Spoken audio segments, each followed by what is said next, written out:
WhatsApp guys, welcome back to our YouTube channel once again. तो भाई आज हम ऐसे बात करने वाले हैं कुछ उन दो स्टॉक्स के बारे में जो मुझे लगता है कि हर एक रिटेल इन्वेस्टर के पोर्टफोलियो में जरूर आपको चमकता हुआ दिखेगा एकदम ऐसे। और अगर आप देखोगे तो हर हर बड़े क्या कहते हैं ये जो है हर टीवी का जो एंकर आता है ना, टीवी में जितने भी आते हैं जो बताते हैं आपको ये स्टॉक खरीदना चाहिए, वो स्टॉक खरीदना चाहिए, टीवी के जितने भी एडवाइजर आते हैं उसमें आप इन उनके मुंह से आप इन दो स्टॉक्स का नाम जरूर जरूर सुनोगे और आप बोलोगे कि यार अच्छा ये स्टॉक खरीदना है। तो मैं इसको पहले थोड़ा सा नीचे कर देता हूँ। हाँ, तो ये जो है, हाँ, तो ये जो दोनों स्टॉक्स हैं आपको ज़रूर उनके आपको उनको चेहरे उनके मुँह से आपको निकलते हुए मिलेंगे, व्हिच इज़ रिलायंस इंडस्ट्रीज़ और एचडीएफसी बैंक। अब मुझे ये समझ नहीं आता कि रिलायंस इंडस्ट्रीज़ और एचडीएफसी बैंक आपको अगर खरीदना ही है या ये आपको दिला ही रहे हैं तो आप म्यूचुअल फंड क्यों नहीं खरीद लेते? क्योंकि ये दोनों कंपनी पहली बात तो इतनी बड़ी कंपनीज़ हैं और इसमें ये बात सही है कि क्योंकि ये कंपनी बहुत बड़ी है तो इनको हिलाना और इनको ज़ीरो करना आपका कैपिटल, वो थोड़ा-सा आपका जो रिस्क है वो बहुत कम कर देते हैं।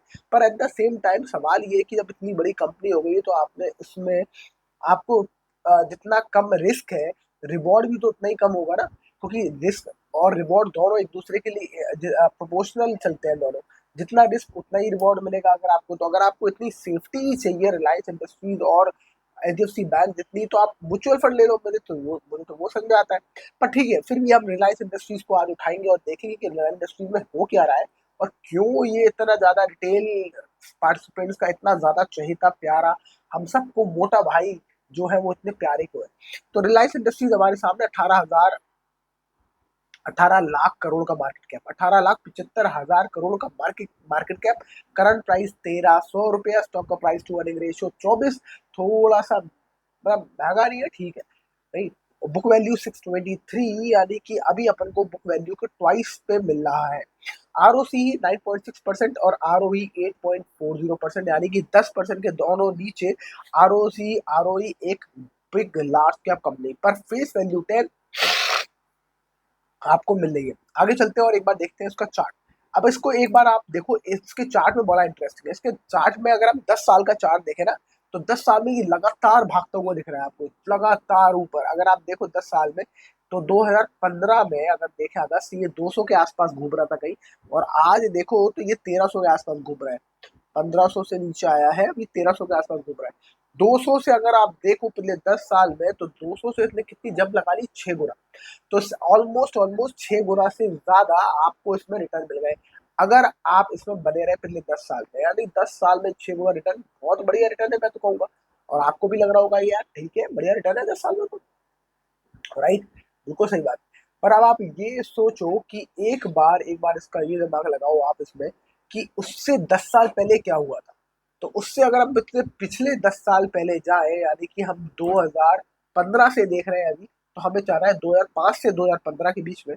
तो 2005 से 2015 के बीच में हम देखेंगे तो ये स्टॉक कुछ नहीं कर रहा है मेरे भाई। ये स्टॉक लगातार 200 की रेंज में घूमता रहा, यानी कि 200 रुपए ही घूमता रहा, 200 300 200 300 200 300 की रेंज में ही घूमता रहा। स्टॉक ने कुछ नहीं किया।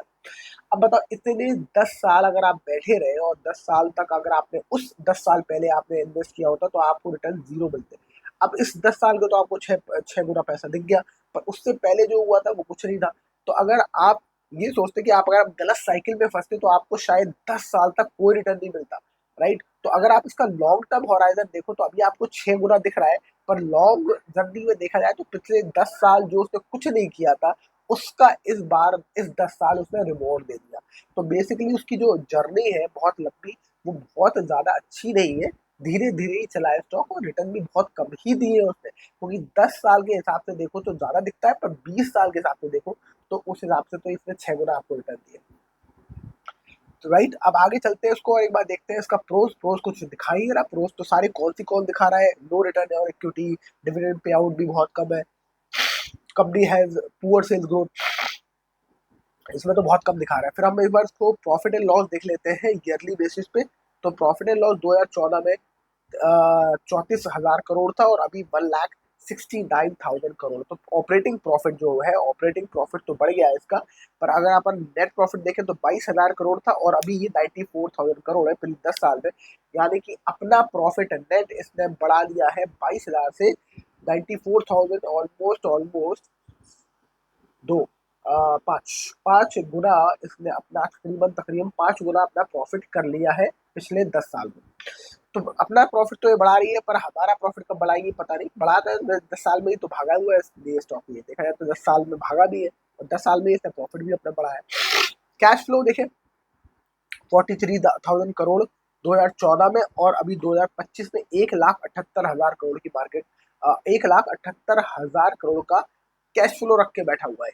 अच्छी कैश रिच कंपनी तो दिख रही है भाई, पैसा मोटा भाई के पास किसी चीज की कमी थोड़ा है, राइट। शेयर होल्डिंग पैटर्न देख लेते हैं, तो शेयर होल्डिंग पैटर्न में प्रोमोटर के पास 50% स्टेक्स है, रिलायंस इंडस्ट्रीज के पास अपने स्टेक्स अपने शेयर्स के, FII 19%, DII 19%, पब्लिक के पास है 10% का जुड़ा।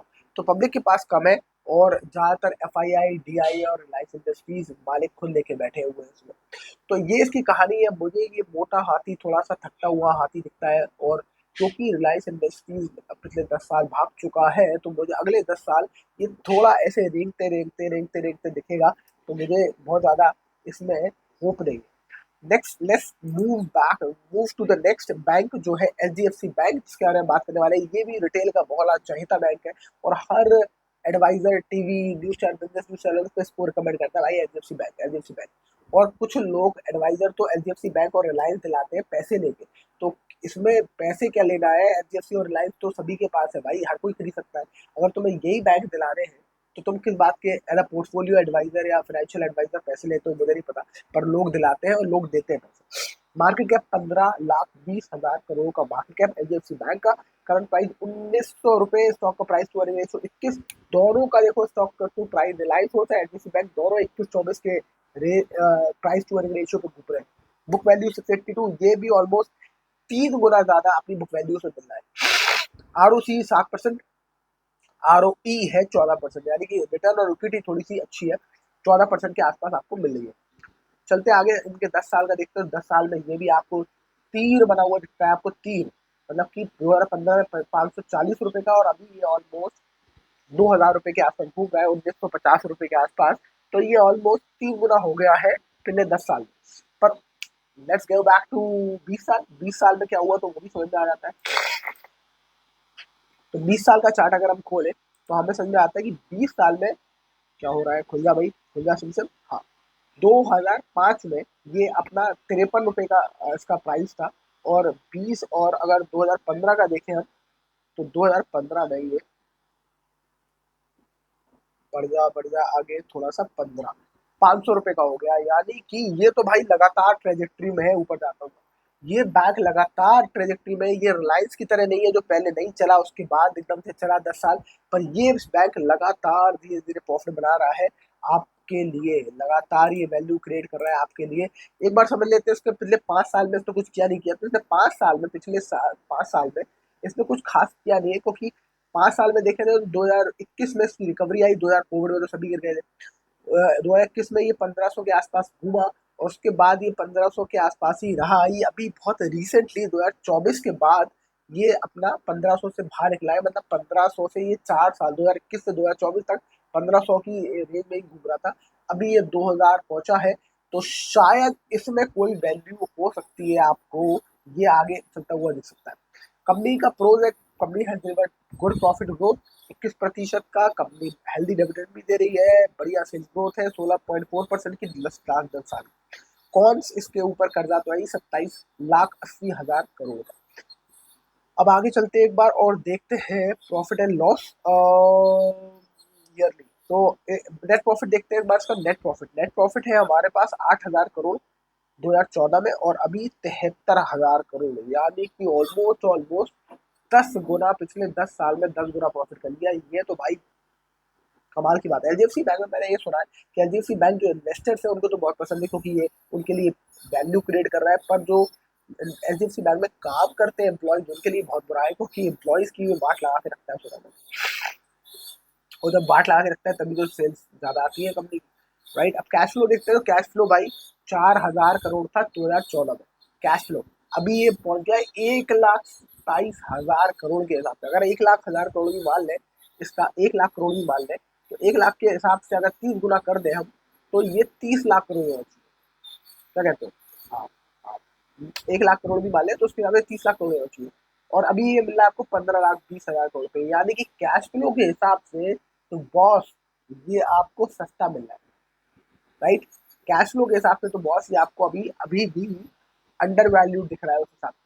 प्रोमोटर के पास है 25% होल्डिंग थी 2022 में, पर अभी इसके पास जीरो हो गई, प्रोमोटर अपना माल बेच चुका है, और सारा देखो कि ये कंपनी प्रोफेशनली मैनेज है, तो प्रोमोटर ने अपने माल बेच के FII DI को पकड़ा लिया, और अब ये प्रोफेशनली मैनेज होता है, तो इसमें प्रोमोटर का स्टेक नहीं होता है। FII 48%, DII 35%, मोटा मोटा दोनों FII और DI मिल के आप आपस में बांट लिए कंपनी को और चलवा रहे हैं। और देखा जाए तो गवर्नमेंट के पास 0.18% है, और पब्लिक के पास 15% का झुंझुना जो है वो है। तो पब्लिक अपनी स्टेक इसमें बेच रही है। पब्लिक 18% थी, 17% थी 2024 के आसपास, उसके बाद ये धीरे धीरे थोड़ा थोड़ा करके निकल रही है, 15% की इसमें होल्डिंग अब पब्लिक की रहे। तो आप बताइए आप क्या करना चाहेंगे, क्या पसंद है आपको, रिलायंस इंडस्ट्रीज मोटा भाई की कंपनी या HDFC बैंक? HDFC बैंक में लगातार प्रॉफिट कंसिस्टेंट कंपाउंडर तो रहा है, कुछ भी कर लो आप, ये बात तो सही है। और दूसरी चीज है कि रिलायंस इंडस्ट्रीज में कंसिस्टेंट कंपाउंडर तो नहीं मिला, पर पिछले 10 साल में बहुत अच्छी ग्रोथ की है। तो आप डिसाइड करिए आपको कौन सा ज्यादा स्टॉक बेहतर लगता है। मुझे अभी भी HDFC बैंक ज्यादा बेटर लगता है उस हिसाब से, और HDFC बैंक में थोड़ी सी मेरी होल्डिंग है भी, बट थोड़ी सी है, बहुत ज़्यादा नहीं है, क्योंकि बहुत बड़ा बैंक है, तो बहुत बड़ा बैंक मोटा हाथी हो जाता है, तो मैं थोड़ा सा कम रहता हूँ, मैं स्मॉल कैप्स में ज़्यादा इन्वेस्ट करना चाहता हूँ। तो मेरे लिए ये स्टॉक्स तब अच्छे होते हैं जब इनमें कोई डीप कट आता है, कोई न्यूज़ आती है जिसकी वजह से ये बहुत ज़्यादा पिटते हैं, और जब मैं खरीद लेता हूँ उसके बाद थोड़ा सा ऊपर भागते हैं, तो मैं उसमें थोड़ा सा स्विंग ट्रेड करके बेच के निकल जाता हूँ। तो मैं इसको ज़्यादा लॉन्ग टर्म होल्ड करने वाला नहीं हूँ। आप क्या करते हैं ऐसे स्टॉक्स में, ज़रूर बताइएगा, और I will see you in the next video. Thank you so much for watching, bye bye.